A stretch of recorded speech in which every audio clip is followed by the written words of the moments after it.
रामचंद्रपुर गांव में सेनैया नाम का एक व्यक्ति रहता था। उसके दो बेटे थे। बड़े बेटे का नाम आदित्य और छोटे का नाम कृष्ण था। कृष्ण के जन्म के बाद सेनैया की पत्नी सुजाता की किसी कारणवश मृत्यु हो गई। तब से सेनैया ने अपने दोनों बेटों को इतने प्यार से पाला कि उन्हें कभी माँ की कमी महसूस नहीं हुई। इधर जैसे ही आदित्य को शहर में नौकरी मिली, सेनैया ने उसकी शादी श्वेता नाम की लड़की से कर दी। दोनों ने अपने नए जीवन की शुरुआत की। सीपीयू और मॉनिटर की तरह साथ रहने लगे। क्योंकि छोटे बेटे कृष्ण ने ज्यादा पढ़ाई लिखाई नहीं की थी, इसीलिए उन्होंने कृष्ण को खेती का काम सिखाया। उसकी शादी नंदिनी नाम की लड़की से की, जो खाना बनाना और घर का काम अच्छी तरह जानती थी। वे दोनों भी एक साथ दूध और पानी की तरह मिलजुल कर रहने लगे और मस्ती से जीवन बिताने लगे। इसके कुछ दिनों बाद ही सेनैया की मौत हो गई। दोनों भाई मिलकर अपने पिता का अंतिम संस्कार करते हैं। कुछ समय बाद सब अपने अपने कामों में व्यस्त हो गए। इसी तरह दिन बीतने लगे। गांव में त्योहार का मौका था। कृष्ण और नंदिनी दोनों ने आपस में सलाह की और फिर नंदिनी ने अपने भैया और भाभी को फोन लगाया। हेलो सिटी गर्ल, मैं आपकी गांव वाली देवरानी बोल रही हूँ। हेलो गांव की गोरी, उस गोबर और कीचड़ की बदबू सूंघ कर भी तुम लोग उस गांव में कैसे रह रहे हो यार, बिना किसी दर्द और बीमारी के।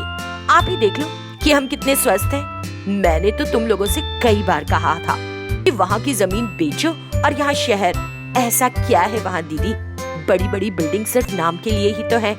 सभी घर माचिस की डिब्बी की तरह बने हैं, कोई खुली हवा नहीं। और तो और पहले तो दवाई की फैक्ट्रियों की गंदी हवा में सांस लो और फिर दवाई लेने फिर से अस्पताल जाओ। सुबह मुर्गे और पक्षियों की आवाज सुनकर नहीं, अलार्म की आवाज से जागो। ऐसा कुछ नहीं है। मैं आपको बता दूं दीदी, सुबह की शुरुआत सूरज से नहीं होती। हमें बस घड़ी की सुइयों के पीछे पीछे दौड़ना पड़ता है। जिंदगी ऐसी ही चलनी चाहिए नंदिनी, एक जगह पर पड़ी हुई तो मिट्टी भी सड़ जाती है। हाँ दीदी, यहाँ हमारा जीवन उन लोगों के साथ आगे बढ़ रहा है जिनको हम जानते हैं। वहाँ आपकी जिंदगी मशीनों और नोटों के साथ आगे बढ़ रही है ना? सही तो कह रही हूँ? अरे बहना, ये पूछना तो मैं भूल ही गई कि तुमने मुझे क्यों कॉल किया है। वो क्या है ना दीदी, 2 दिन में गांव में एक खास त्योहार है। मैंने आपको उसी के लिए न्योता देने के लिए फोन किया है। आएंगी ना आप और भैया दोनों? ठीक है नंदिनी, हम जरूर आएंगे। इसी बहाने तुम लोगों से मुलाकात हो जाएगी। दोनों ने इसी तरह कुछ देर फोन पर बात की। बाद में दोनों अपना अपना काम करने लगे। उस रात जब आदित्य ऑफिस से लौटा तो श्वेता ने उसे नंदिनी से हुई सारी बातें बताई। दोनों बिना देर किए गाड़ी में गांव की ओर चल पड़ते हैं। वहां पहुंचते ही नंदिनी श्वेता को पैर धोने के लिए पानी देती है तो वो कहती है, ये सब क्या बकवास है। वो ऐसे ही जूते चप्पल लेकर अंदर चली जाती है। ये सब देखकर भी नंदिनी कुछ नहीं कहती, क्योंकि उसे पता है कि वो 2 दिन बाद शहर लौट जाएगी। बेडरूम में सिर्फ पंखा था, एसी नहीं था। श्वेता, जिसे एसी की आदत हो गई थी, अपने पति आदित्य से लड़ने लगी। अरे आदित्य, तुम जानते हो ना कि अगर एसी ना हो तो मुझे नींद नहीं आती है। मैं जानता हूँ भाई, लेकिन यहाँ गाँव में एसी कहाँ से लाऊं? श्वेता का इस एसी का हल्ला सुनकर उसे रोकने के लिए नंदिनी कमरे में आती है। भाभी, तुम एसी के लिए इतना क्यों लड़ रही हो? 2 मिनट रुको बस, एसी से ज्यादा कूलिंग मिलेगी तुम्हें। अभी देखो। जैसे ही वो वहां जाकर कमरे की खिड़की खोलती है, मस्त ठंडी हवा आने लगती है। श्वेता तुरंत ही बिस्तर पर लेट जाती है और उसके खर्राटे भी शुरू हो जाते हैं। नंदिनी और आदित्य हंस पड़े। ऐसे ही वो दिन खत्म हो गया। अगले दिन त्योहार का दिन था। नंदिनी सुबह जल्दी उठी, झाड़ू लगाई और पूरा आंगन साफ करके रंगोली भी बनाई। वो पारंपरिक पोशाक में बड़ी सुंदर लग रही थी। वहाँ से वो किचन में गई और सबके लिए मीठा हलवा बनाया। इधर श्वेता, जो देर से सोकर उठी, नहाने के लिए वॉशरूम चली गई। वहाँ पहले तो उसे अपना मनपसंद संतूर साबुन नहीं दिखा, बल्कि उसने एक कटोरी में हल्दी पाउडर रखा देखा और दूसरी कटोरी में मूंगफली का आटा। और सबसे बुरी बात, यहाँ नहाने के लिए शावर तो था ही नहीं। ऐसे ही भुनभुनाती वो तुरंत आदित्य को बुलाती है और बात करती है। आदित्य जैसे तैसे उसे समझाता है कि वो जल्दी से नहाकर साड़ी पहन ले और बालों में फूल लगा ले। लेकिन श्वेता ये सब नहीं सुनती और स्कर्ट ब्लाउज पहन लेती है। उसे कुछ भी और कहने से अच्छा तो ये होगा कि हम अपना काम ही कर लें। ऐसा सोचकर नंदिनी कुछ नहीं कहती और अपने काम में लग जाती है। स्कर्ट ब्लाउज और गॉगल्स लगाई हुई श्वेता रंग बिरंगी रंगोली को देखकर खुश हो जाती है और वो रंगोली के बीच में लगे गोबर को जोर से लात मारती है। नंदिनी मीठा हलवा लेकर आ रही होती है कि गोबर उस पर जाकर गिरता है और ये देखकर श्वेता जोर से हंसने लगती है। इस सब के बाद नंदिनी वहाँ से चली जाती है। श्वेता वहीं पर खड़े होकर उस रंगोली के साथ सेल्फी लेने लगती है। तब एक चिड़िया वहाँ से उड़ती हुई जाती है और श्वेता के सिर पर बीट कर देती है। ये देखकर आदित्य, कृष्ण और नंदिनी जोर से हंस पड़ते हैं। इस तरह नोक झोंक और हंसी मजाक में वो दिन खत्म हो जाता है। दूसरे दिन आदित्य और श्वेता शहर लौट जाते हैं। इसी तरह दिन बीतने लगते हैं। नंदिनी और कृष्ण अपने नवजात बेटे का नाम विवान रखते हैं। उधर आदित्य और श्वेता के अभी कोई बच्चा नहीं होता है। सॉफ्टवेयर के बाजार में अचानक मंदी आ जाती है और उन दोनों की नौकरी भी छूट जाती है। इधर बैंक ने उनकी कार पर कब्जा कर लिया और घर की EMI समय पर नहीं दी तो घर खाली करने के लिए 1 महीने का नोटिस आ गया था। दोनों सुस्त बैठे थे। कैसे भी कुछ तो करो, तुम ऐसे ही हाथ पर हाथ रखकर नहीं बैठ सकते। हम दोनों की नौकरी भी नहीं। तुम ही बताओ मैं क्या करूं? मैं अपने दोस्तों से पूछूं? उन्होंने पहले मुझे कई बार मिलने के लिए बुलाया, लेकिन तुमने क्या किया?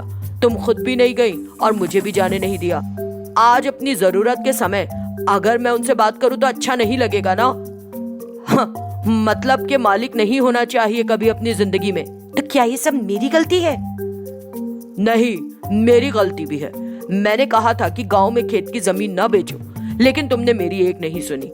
तुमने मेरी सारी जमीनें बेच दी और मेरे उस पैसे को गाड़ी बंगले खरीदने में खर्च कर दिया और आज वो सब हमारे हाथ से निकल गया। अगर उस दिन ही मैं तुम्हारी बात नहीं मानता तो आज हम इस स्थिति का सामना नहीं कर रहे होते। अगर हमारी नौकरी भी चली जाती तो भी हमें इसकी चिंता नहीं होती। आदित्य की बात सुनकर श्वेता रो पड़ी। प्रेगनेंसी से बचने के लिए तुमने इतनी सारी दवाइयां खाई और अब तुम चाहकर भी मां नहीं बन पा रही। देखो हमने इस शहर से क्या हासिल किया।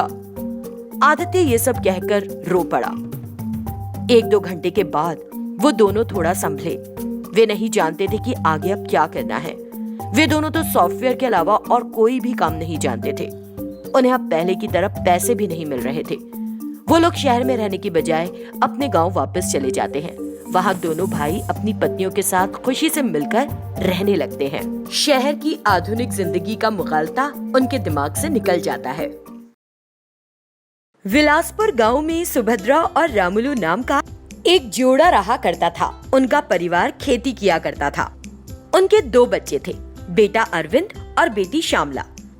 अरविंद ने डिग्री की पढ़ाई पूरी कर ली थी और मंडल कार्यालय में क्लर्क के पद पर काम कर रहा था। श्यामला डिग्री में फेल हो गई, फिर उसकी शादी कृष्णा से कर दी गई। लेकिन वो रोज किसी न किसी बात पर अपनी सास से झगड़कर अपनी माँ के घर आ जाती थी। तुम ही बताओ माँ, इसमें मेरी क्या गलती थी? बिल्कुल नहीं। क्या वो मेरी बेटी को मिक्सी चलाने के लिए कहेगी? भगवान करे उसके मुंह में कीड़े पड़े या उसे लकवा मार जाए। उसकी हिम्मत कैसे हुई मेरी बेटी से कुछ भी कहने की? भगवान करे उसकी आंखों की रोशनी ही चली जाए। सुभद्रा के पति रामू को ये सब सुनना अच्छा नहीं लगा। सुभद्रा, बंद करो ये सब। अपनी बेटी की हर बात पर भरोसा करके उन लोगों को भला बुरा कहना ठीक नहीं है। मेरी बेटी क्यों झूठ बोलेगी भला? उस औरत का दिमाग बहुत चढ़ा हुआ है। उसकी इतनी हिम्मत कि मेरी बेटी को काम बताएगी। सुभद्रा, अब श्यामला सिर्फ तुम्हारी बेटी नहीं है, ये याद रखो। अब वो उनके घर की बहू है। उसे समझा बुझा के उसके ससुराल भेज दो। लेकिन तुम हो कि उसे और भी भड़का रही हो। और झगड़े को ये क्या बोल रहे हो? मुझे सब पता है कि मुझे अपनी बेटी को क्या कहना है और कब उसे उसके ससुराल भेजना है, देखना। और सुभद्रा श्यामला को लेकर अपने कमरे में चली गई। रामुलू हॉल में सोफे पर बैठा था। तभी बेटा अरविंद ऑफिस से आ गया। जब उसे पता चला कि श्यामला फिर वापस मायके आ गई है तो उसका मन अपनी बहन को फटकारने का हुआ, लेकिन माँ सुभद्रा ने उसे रोक लिया। कुछ दिनों बाद, सुभद्रा, अरविंद के लिए एक अच्छा रिश्ता आया है। हम एक बार लड़की को देख लेते हैं। तुम्हारा क्या ख्याल है इस बारे में? कभी कभी मुझे लगता है कि तुम्हारे पास दिमाग भी है या नहीं। अरे ऐसा क्यों? ऐसा मैंने क्या कह दिया?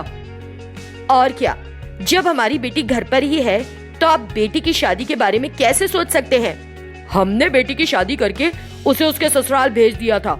अब दुख हो या सुख उसे वहीं रहना चाहिए, लेकिन वो बार बार यहाँ आ जाती है, 10-20 दिन रहकर ही जाती है।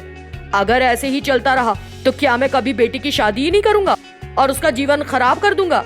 ठीक है पापा, एक बार भाई की शादी हो गई तो मैं अपने ससुराल चली जाऊंगी। फिर अरविंद की शादी नंदिनी से हो गई। नंदिनी पढ़ी लिखी थी, लेकिन वो खाना बनाना और घर के काम करना भी अच्छी तरह जानती थी और एक अच्छी बहू की तरह व्यवहार करती थी। वो सारे काम बड़ी जिम्मेदारी से करती थी और अपने सास ससुर का आदर भी। रामुलू और अरविंद हमेशा श्यामला के सामने नंदिनी की बहुत तारीफ करते थे ताकि वो भी नंदिनी से कुछ सीखे। सुभद्रा और श्यामला को ये बिल्कुल भी पसंद नहीं आता था और वो दोनों नंदिनी से ईर्ष्या करती थी। वो हमेशा उसे कोई न कोई काम बताती रहती थी और फिर उसमें कमियां निकालकर उसे फटकारती थी। क्या बहू, क्या तू मेरी बेटी को खुद से कम समझती है? क्या तू अपनी माँ के घर से पैसे लाकर उसे खिला रही है? तेरा उस पर कोई अधिकार नहीं है, समझी? अब क्या हुआ माँ जी? आपको ऐसा क्यों लगा कि मैं श्यामला को खुद से कमतर मानती हूँ? अब मैंने क्या गलती कर दी? अब क्या सब कुछ मैं ही बताऊंगी तुझे?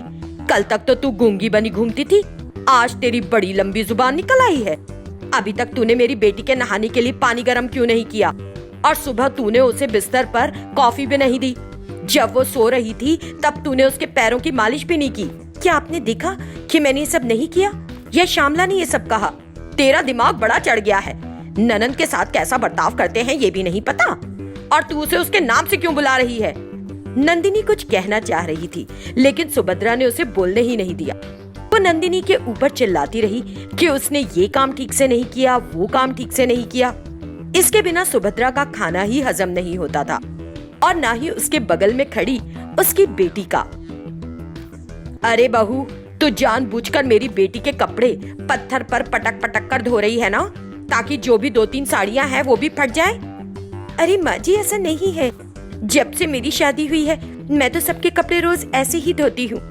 आज तक तो किसी के कपड़े नहीं फटे, लेकिन अगर कोई कपड़ा फट गया है तो वो जरूर पुराना रहा होगा। उसकी इतनी सी बात का श्यामला ने बतंगड़ बना दिया और उसे खूब झगड़ी और फिर उसे एक थप्पड़ मार दिया। ये देखकर श्यामला की बाँछें खिल गईं। लेकिन उसी समय अरविंद ऑफिस से घर पहुंचा। उसे देखकर नंदिनी रोते हुए अपने कमरे में आई। माँ, आपने नंदिनी पर हाथ क्यों उठाया? जी तो कर रहा था कि इसे मार ही डालूं। माँ, मुझे बताओ कि आखिर नंदिनी ने ऐसी कौन सी गलती कर दी? अरविंद की बात सुनते ही श्यामला ने चुपके से निकलने की कोशिश की, लेकिन रुको श्यामला, आज मुझे तुम दोनों से कुछ बात करनी है। बहुत दिनों से देख रहा हूँ कि तुम दोनों नंदिनी को किसी न किसी बात पर परेशान करते रहते हो। आज मुझे ये सब खत्म करना है। तुम लोग जो भी करती रहती हो, तुम लोगों को भी उसकी सफाई देनी पड़ेगी।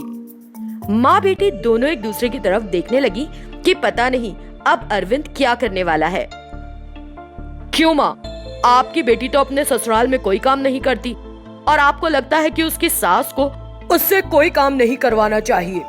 वो जब चाहे उठ सकती है, ऑनलाइन खाना ऑर्डर कर सकती है, अपने पति को अपने वश में रख सकती है, जब चाहे यहाँ आ सकती है, जा सकती है। लेकिन आपके बेटे को अपनी पत्नी की बात नहीं सुननी चाहिए, है ना? उसे तो आप जोरू का गुलाम कहेंगी। क्यों? सुभद्रा को समझ नहीं आया कि क्या कहे। और श्यामला, तुमको अपने ससुराल में कोई काम नहीं करना है। मुझे तो तुम्हारी सास पर दया आती है।